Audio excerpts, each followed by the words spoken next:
I'm Richard Porter. I'm Jonny Smith. And this is On the Other Side of Things, the Smith & Sniff spin-off in which we answer your questions. Yes, hello again. We're back with Otosot to answer your questions on a Friday, back together after a couple of solo shows. Yeah, I didn't like my solo. Prompted someone on Patreon to go, is this a friend's divorce? And I had to go, no, just holidays and bad diary management and things. But yeah, here we are again. Okay, can I kick off? Not like a football fan, you know what I mean, like with the letter. Guys, look, full stop, listen, full stop. It's the sweet, sweet sound of the 1990s. Baggy jeans, curtain hair, and a bedroom wall full of rave flyers. We all remember it vividly. I've still actually got all my rave flyers in a box somewhere. Tamsin Archer playing on the radio. And Saturdays were spent begging your parents to go visiting local car dealers to collect all the new brochures and read them at home. I know that was you too, Rich. Yes. But what about actually buying a car? Remember how it was? No multiple images to look at, no zooming into the interior or look at the specs and look up online using an app, the MOT history. We had Exchange and Mart and bargain pages, in brackets, pink paper. Oh, yeah. The small advert usually read Nova SR C/L, E/W, S/roof. 66k MOT tax good runner 0121 4324 678, and that was it. A tiny advert, no other clues. Where are they? What did it look like? Ring up, hope they'd answered the landline and that they weren't out. Then arrange a viewing, hoping it's not a 1.2 Merit with SR frippery to disguise me. And then, with the sword of Damocles hanging over me, I buy it, hoping it's not written off or on finance. Perhaps you fancy the Auto Trader instead. Rush to the shop at 8 a.m. Friday morning for the first copy. Go to the hot hatch section. There's a Strada Abarth for sale. Yes. In red. Yes. Find another, it reads. I can't. So I ring. I could fax, but I wanted to reply before the millennium. Where are you? It says Northwest. We're in Carlisle. Great. Just great. OK, I'll come and see it. I just need an insurance quote first. Better get out the yellow pages and ring an assortment of the very many insurance companies in there. Insurance costs, stupid, just stupid. Wait 45 minutes on hold, listening to Snow's classic Informer. Then go through all the tedious questions again and again and again about my age and my occupation. Quote, £6,753, third party only. I think I'll get a Metro City X instead. Or they go to the post office window. Or even the local classifieds in the free newspapers. Usually a few Astra Tiffany's and they're worth buying. I like how this started out as gentle nostalgia and has sort of turned into some kind of period drama. This is great. Question. Can you tell us, listeners, your worst... This is a question because this is Otosot. Question is right at the end of a very long email. Can you tell us listeners your worst experience of buying a car in the 90s? I have so many to tell I could fill a whole podcast. I actually want you to, Simon. Keep up the good work. Yes, that's it. The next time that one or both of us can't do the podcast, we'll just get Simon to do it. We need to get Simon Miller. He said, keep up the good work, you SSGs. Hope you enjoyed my Fiat Uno pizza story, also from the 90s, different times. Right, so one thing, bless my dad. I remember we used to nag my dad to go and to drive us to see cars that we were potentially going to buy. And, and Dad would oblige early start in the morning because we didn't want to miss it, blah, blah, blah. My brother, when he was for his second car, he was desperately looking for a Rover P5B. Of course. And he found a Rover P5B in the yellow paper, if anyone remembers, which would have been the Trade It, I think it was. Rover P5. That. Yeah, I think it was called the Trade It. Oh, or that might be Ad Trade. Loot. No, it might be Loot. Okay, yeah. You might remember the Loot. Anyone who's young won't know what the frig we're talking about, but anyway. He found a Rover P5B and it said it was in good condition, 2 owners from new, and it was something like, I don't know, 900 quid, which at the time was like, oh, wow. At the bottom of the ad, Penzance. My brother went, listen, look, this could be the best car. It could be a bargain. No one's going to drive there because it's a really long way away. My dad went, yes, it is. It's Sunday tomorrow, my only day of rest. Do you honestly want me to drive you to Penzance, which from Somerset was a long way, let alone anywhere else in the whole of the UK? So my dad drove Greg all the way to Penzance on the premise that Greg had been on the phone to the dude for about 3/4 of an hour. He said, oh, I'm selling it because I'm going through a divorce. Car's in really good condition. I don't want to sell it, but I know I've got to. All of these things. They got there before the guy had got there because the guy wasn't living at the house anymore. And by the time the guy had got there, some 10 minutes after my dad and my brother was absolutely furious with him because he just got underneath and just pulled like a handful of floor pan out and gone, it's totally rotten. Totally rotten. The guy went, no, it's not. And Greg went, get down on your knees. Let me show you something. And then he opened the door inside and he said that the carpets on the passenger side were actually growing toadstools. It was that damp inside. It was rotten. Dead. Yeah. And the guy went, oh, yeah, well, I don't remember it being like that. And Greg was like, what do you mean? When was the last time you saw it? He went, oh, don't know, about 6 months ago. And he was like, my dad just sat there in the car, reading the Sunday Times as he would have done, just going, right, okay, should we drive home then? Just in time for dinner. And just drove to Penzance to see a totally rotten Rover P5 next to the sea, and then drove home. Oh dear. Yeah, that's no good. Yeah, but that's, I suppose, Cornwall car. It's close to the sea. Don't do it. Don't buy seaside. Certainly classics. Don't buy seaside classics. Well, I mean, that's the problem, isn't it? I find this reminds me of the fact that a listener, Paul. Paul is a chap who runs an Instagram account called Cornish Car Spots. Oh yeah. He just posts up interesting cars that he's seen in his local area, which is in Cornwall. But he wrote to us. This is not an Otosot question, but I thought I'd bring it up just because he's bought this incredible Spec D Citroen Zara, which he describes as buttery biscuit base spec. It's a 1.4X. What? And it's got 48,000 miles on it. It is tidy AF. He sent some pictures. It's on an S. And it is just so basic, but so wonderful because of it, and so immaculate. But of course, Paul lives in Cornwall, base. And I think those Zaras were Galv, but I'm not 100%. And I did just find myself thinking, oh, I hope that's okay to live in Cornwall now, that car. Well, he needs to... It's too nice. He needs to get, I'd say, a half-decent, probably £9 bottle of Malbec. And then he needs to put the car on axle stands on his drive or in a friend's garage. And he needs to Lanagard the shit out of that car when the underneath is dry. He needs to soak Wise words. Take the door cards out, drench the inside of the doors, just drown that car in Lanagard. You can thank me in 2 years, 3 years' time. Just buy me a, £7 bottle of Malbec, thank you. This episode is sponsored by Techron. Jonny, what is Techron? I'm glad you asked me that. Techron is a fuel system cleaner that helps remove the harmful carbon deposits that can damage critical engine parts, helping to restoring lost power and performance. Please explain to me what causes these carbon deposits and why they're bad news. Everyday combustion causes carbon deposits to build up in the fuel system. This can clog injectors and impede the flow of fuel.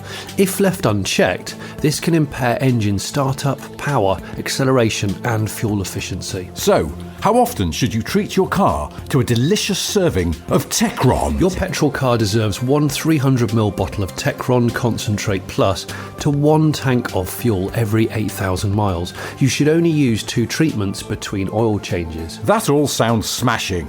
Techron. But what if I have a diesel-engined car? That's okay. Techron is available for diesel engines too.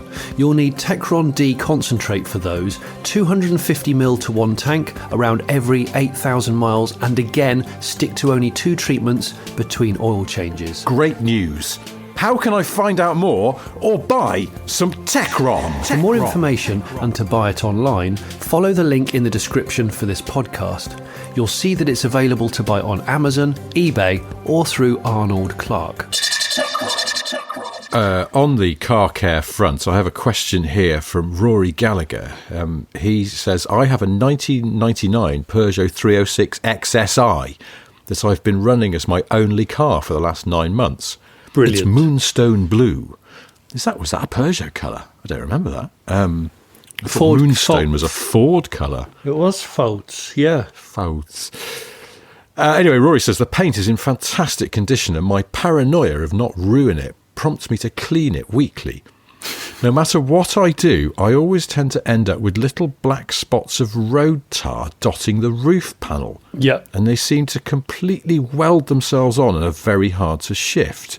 None of my normal potions seem to help, and I'm terrified of burning through the lacquer by using anything strong or too much force. Do either of you have a secret Kim and Aggie remedy for this particular issue? Thanks again, Rory. Well, I do know that you can get there is a specific tar removing potion from quite a few detailing car cleaning people do it. Oh, I could plug Nielsen car cleaning products here because they do sponsor car caves, barn finds on the Late Break Show. And I could give you a 35% off discount code, but I don't know. We've walked into a plug hole here. But you'll just have to watch one of those episodes. However, that's it. Yes. But I believe also, because you definitely don't want to use anything too caustic and aggressive for the reasons that you've mentioned, brake cleaner might work. I would try a bit of brake cleaner because it's normally very, very good on stuff like that because it's a heavy degreasant. Yeah. Is that going to be okay on your paint? Well, I think it normally is, but I would rather use an actual dedicated tar remover. But the problem is with tar removal, using just normal abrasion, is you will end up just scrubbing it. It's like trying to clean your face of a teenager without the right potions. You just end up making your face bright red, raw. Like, it was Halloween recently, and we were going to a Halloween party at one of our neighbours, and one of our other neighbours messaged to say they were going to be a bit late because, whilst trying to put some white face paint on their 6-year-old daughter's face, they accidentally covered her face in glue. What? There was this tube of white stuff that they thought was white face paint, but it turned out it was like some stuff you mostly used for like attaching stuff to your face, but they smeared it all over this little girl's face and then tried to remove it. Apparently her face went very red. And you turned up about an hour later with a load of spray mount on your face for the same reason. Super glue all over my face. And then, is this the one that you said you dressed up as Dracula, with sort of non-breathable PVC cheap it wasn't PVC, but everything was polyester. And you'd had a serious curry hours before? No, my wife bought all this Huel stuff, and I decided to have a Madras Huel for lunch. But it did not agree with me. It sounds awful. I know. It was all right, actually. It didn't taste bad, but yes, it definitely made me feel a bit peculiar. And, not the feeling you wanted when you were encased in polyester and dressed like a vampire. He was Madras Hueling his way into the nightclub. It had this underbit that had these chains on it. So, and then a cape. And the cape was really what set it off and made it look properly vampire-y. But they wanted to do a spooky walk, which basically like round their garden where they'd got a load of the adults to hide behind bushes and jump out at the children in a way that felt like it might be cruel if you overdid it with the small ones. But in the course of trying to be scary, I broke my cape and it wouldn't stay on. So I had to fold it up and put it in a corner. And then I spent the rest of the time at the party just looking like a shit matador. With this stupid sort of high waistcoat that was stitched to the white frilly undershirt. It was all polyester. Terrible. Is there such a thing as a kind of working class matador? Yeah, I guess it would be, wouldn't it? Sort of slightly downtrodden matador. Charity shop matador. Anyway. Charity shop matador. Hang on a minute. That's quite a good. 2 more from them later. Kind of band name. I've just realised we haven't answered the question, have we? Oh shit! Well, no, you have. You have, answered it well. The only thing I was going to add is, first of all, you know when you get that stuff that cleans clothes, and they say try it on a non-visible patch first. Yeah. I wonder if you were using the brake cleaner, that maybe just give a little try on, sort of inside a door or something like that, where it's less visible. But I'm sure it'll be fine. Yeah. My only other thought was, having recently been turned on to the possibilities unleashed by having a machine polisher. Oh, yeah. Because I borrowed a mate's machine polisher when I was sprucing up my Panda. That just sounds wrong. It does, doesn't it? But, yeah. And it's amazing what even a sort of fairly affordable battery-powered machine polisher can do, because obviously it can just polish a lot harder and faster than you can, but without, as long as you don't press too hard or go giddy with the settings, it's not going to strip your lacquer. So I wondered if a reasonably priced machine polisher might be Rory's secret here. And then you can just use regular car polish on it. You don't have to get crazy with any strong chemicals. Yeah, that's true. That's absolutely true. You can do that. What Just I would say is the tar spots won't stick as easily if you wax and polish and coat a car properly. So although it seems like a sort of pervy pastime, spending a day worshipping the paintwork of your car, especially as we go into winter, it makes a massive difference to be able to clean it quickly and easily. And I stand by that. Well, also, I think it sounds like Rory really wants to look after this car, and fair enough, because so it's a 306 XSI, so I reckon they're not quite rare, but nobody cares, but they're getting close, because everybody wants the GTI, don't they, I suppose?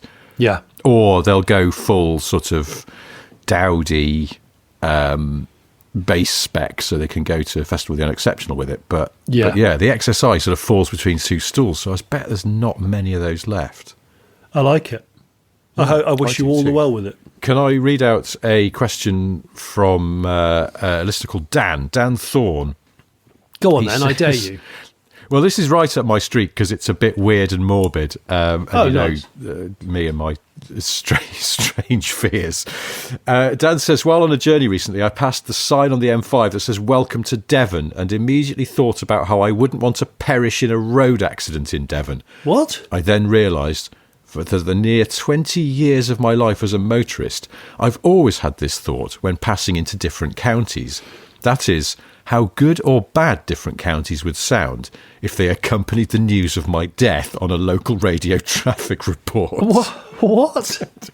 Devon would score low, Cornwall high, and I think there would be a quiet dignity about dying in a ditch in Warwickshire. Why? This is Dan's world. We're just living in it now. But he says also, how far past a border would the accident have to occur for it to be announced as completely within said county, rather than on the border between 2 counties? I reckon a mile. In addition to this, brackets, there is a question coming, I promise. I then think about what music is currently playing and whether I'd be happy for it to be crackling through broken speakers as the first responders discovered my body. For example, a bit of Japanese jazz fusion or funk may make me seem cool and interesting. Brackets, I'm not.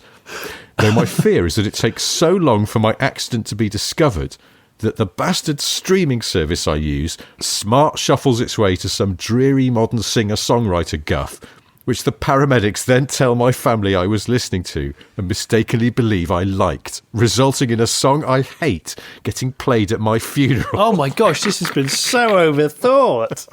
I know, I thought I overthought things sometimes, but Dan continues, my partner, of course, has no idea that I think of such needlessly dreadful things while happily cruising along, and nor should she.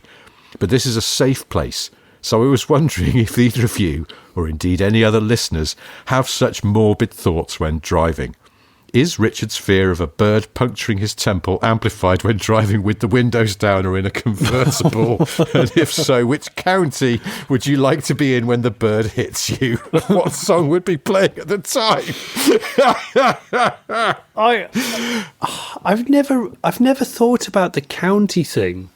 No, I haven't either, but now he's said it, I'm going to. Well, because I live very close to the crosshair of Northamptonshire, Cambridgeshire, Rutland and Lincolnshire. If I could work out the absolute coordinates of where these all clash, maybe I could orchestrate a huge unnecessary jump in a car which only has, a week of MOT left, and then make it onto the news. But who would report on it? You'd be sort of double dipping or more, wouldn't you? Because but do I have to die? I think yes. Right. Okay. Just getting wounded. I don't know. They report that, but if your accident blocked a major road, I suppose they would. But they wouldn't talk about your personal fate. It's just about the traffic chaos. What about? I think. What about instead of dying? Because that's a bit dark, Dan.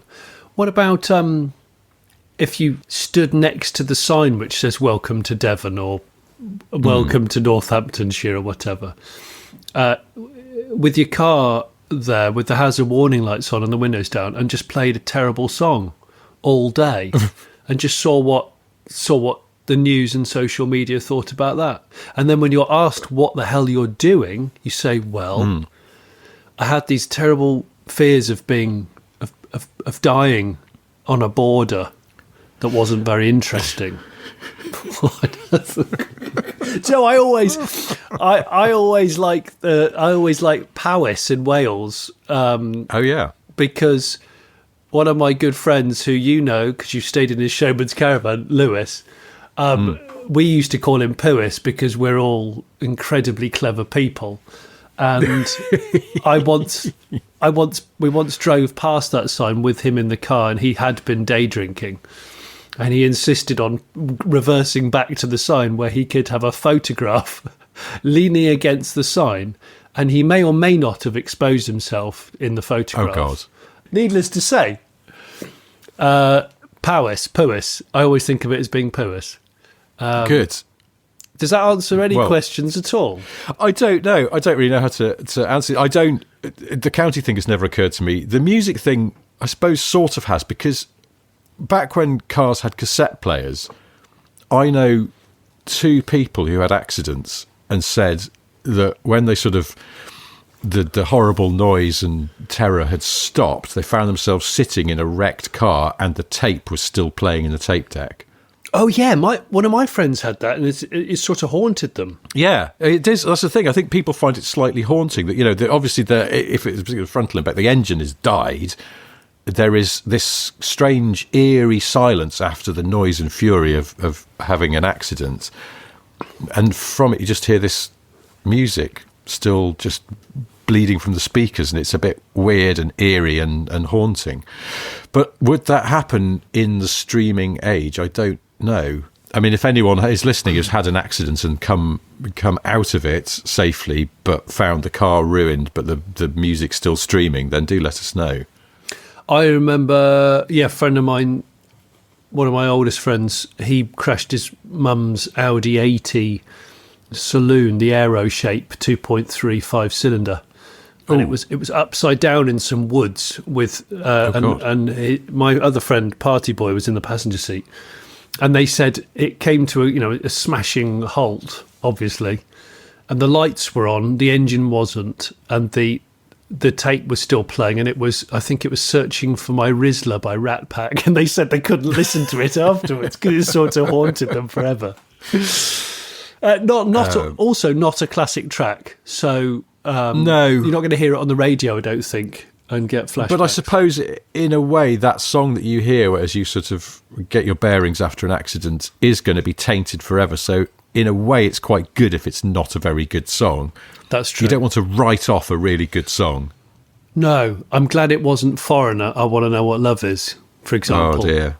Yeah, that should never be near an accident. You don't No, should it? Spoil it. Well, Dan, I sort of haven't answered your question, but I think this is on you. Oh, well, birds flying into your head. No, it doesn't really occur to me that could happen because, like driving, how's the bird going to get in the side window and get its beak to pierce my temple if I'm in a moving car? I don't.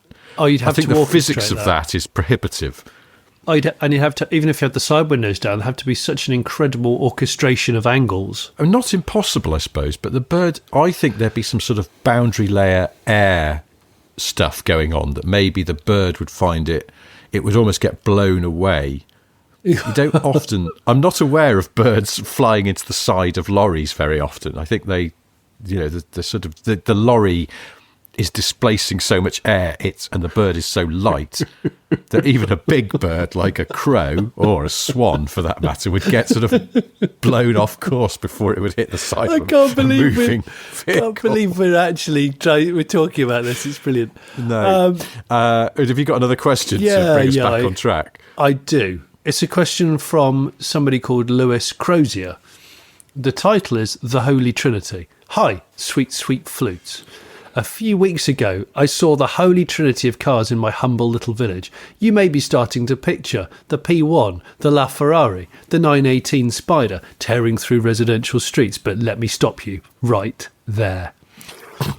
What I was beside myself to see was a K12 Nissan Micra following a K11 Micra, and heading the opposite way at exactly the same time was a K14 Micra. I couldn't believe they were all together. Couldn't believe they were all together in the wild at the same time. But then again, the local area is densely populated with old people. There are a lot of carers travelling around the village to service the local oldies, and they seem to share a similar car culture to their clients. This would explain how the phenomenon occurred. I love the word phenomenon. Perhaps it's like it really is one of nature's wonders. Three generations of Micra.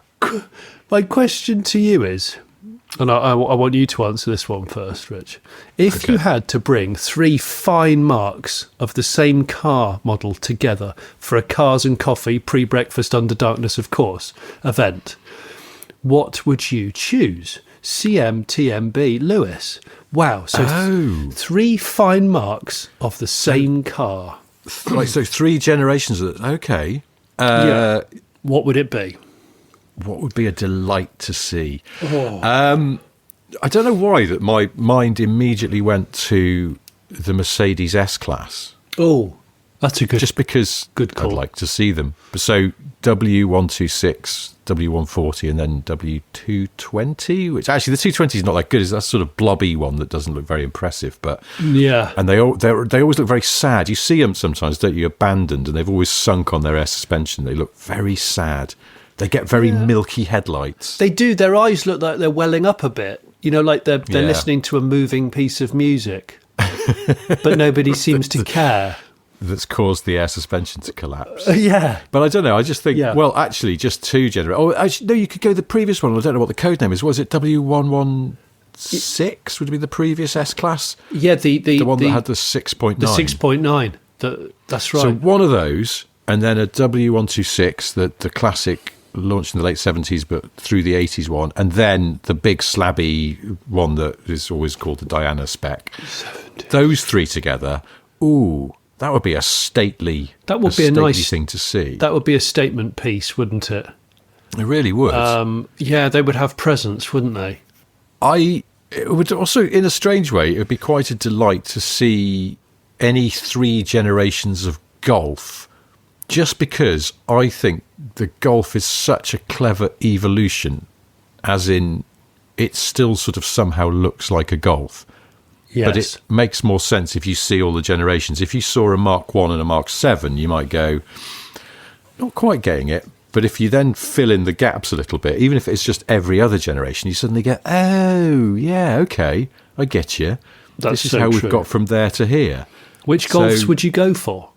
Well, see, the Mark III is a bit of a weak link, isn't it? But at the same time, you sort of need it to make sense of the story. So Mark II, Mark III, Mark IV would be sort of interesting because they definitely make sense as a continuum, if you like. Yeah. But then, or Mark 3, Mark 4, Mark 5, and then it's sort of progressively getting better looking. Yeah, that's true. And the Mark 5 is my favourite modern day Golf, as I've said before. Is there? I think 7 is just, and I know it's sort of, you're viewing it through the lens of the modern world because it's almost it's just the last model, isn't it? But I just think it looks great, and the 8 doesn't look half as good, sadly. No, it doesn't. Face. I don't think it's as well made either, but that's another story. No, I know you don't get the same feeling from it, do you? Have you got any? I was thinking of Mazda RX-7. Oh, I was thinking Gen 1, Gen 2 and Gen 3. That would be fantastic. Wouldn't it? And you don't see RX-7s much anyway. No. So you'd hear the song of the Wankles. It would be... Yeah. Yes. It would be, wouldn't it? They'd all be driving through the 30 limit and they'd all make a prior agreement that they're in second gear. Well, actually, no, Wankle people might go, do you know what, bollocks, let's do it in first. So do it first. She can take it, Captain. So I'm thinking RX-7s. I did think Ford Granadas initially, and that would be pleasing to the eye. But what would you do? 1, 2 and 3 and then not the bug eye? I do like the bug eye, though, so I might go 1, 2 and bug eye just for fun. Oh, you're skipping. You're skipping. Okay. Well, I suppose sort of skipping. Lewis didn't lay the rules down too hard on this. No, but that's fair enough. I don't know. I think your RX-7 answer is, I think, unbeatable. Just because the Mark III RX-7 still, is it the FD? Yes. Is still such a modern looking car. If you look at it now, especially the press photos, the original Mazda press photos, which are sort of like dark studio with especially the black cars, which have all the shadows and the reflections on the bodywork, it still looks amazing, I think. That's it. It's a beautifully, not to sound too pretentious, but it's a beautifully surfaced car. Yeah. The sculpting of the bodywork is sensational. And I think it's often listed as one of the best looking Japanese cars of all time, which is fair enough, but I think it's one of the best looking cars of all time, full stop. I think they're absolutely brilliant looking. Agree. Well, so I'd like maybe we should throw that out to the listeners. What would their 3 generations that you'd like to see just casually on the street? Great question, Lewis. No, it's a great question. Well, on that high note, we should probably end. How before high? We do, just a reminder. 10,000 RPM? What are we thinking? 10,000 RPM, but smooth as anything. Yes. Before we end, I should also smoothly just move this into a plug for our forthcoming live shows. We are at the Mini Factory at Oxford on the 28th of November. We're up in County Durham at the Aston Workshop Car Barn on the 18th of December. And then next year, we're going to be in Eastbourne on the 6th of February. Tickets for all 3 shows are on sale now. Go to smithandsniff.com, follow the link for live shows, and hopefully we'll see you there, where we'll be doing some question answering live in the room from the audience what are there. So come pre-armed with a question if you like. Do it.